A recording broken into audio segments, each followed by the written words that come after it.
आखिरी दरवाज़ा एक ऐसी कहानी है जो एक नौजवान लड़की ज़ोया की ज़िंदगी के खौफनाक मोड़ को बयान करती है।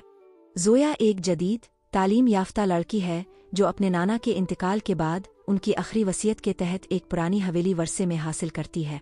वो हवेली एक दूर उफ्तादा गांव चांदपुर में वाक़ है, जहाँ के लोग बरसों से इस हवेली के आस पास जाने से भी डरते हैं। गांव के लोगों के मुताबिक वहाँ कुछ पुरस्रार ताकतें बसेरा किए बैठी हैं।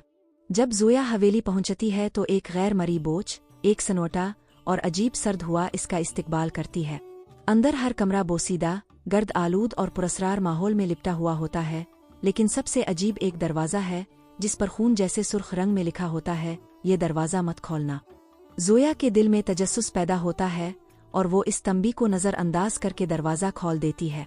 अंदर एक पुरस्रार कमरा होता है जिसके वस्त में एक जादवी दायरा बना होता है।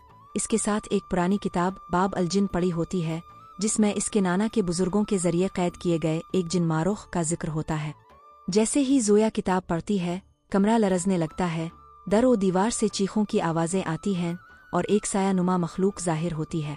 वो साया ज़ोया से मुखातिब होकर कहता है कि इसने इस दरवाजे को खोलकर एक पुरानी महर को तोड़ दिया है और अब वो आज़ाद होने वाला है। ज़ोया बेहोश हो जाती है और जब होश में आती है, किताब गायब होती है और इसके इर्द गिर्द के निशानात भी मिट चुके होते हैं। ज़ोया गांव के बुजुर्गों से राब्ता करती है, जो इसे नाना के पाराने दोस्त मौलवी सिराज के बारे में बताते हैं, जो उन राजों से वाकिफ हैं। मौलवी सिराज इसे बताते हैं कि मारूख कोई आम जिन नहीं बल्कि एक बाबी अल जिन है, यानी जिन्नों की दुनिया का दरवाज़ा खोलने वाला निगरान।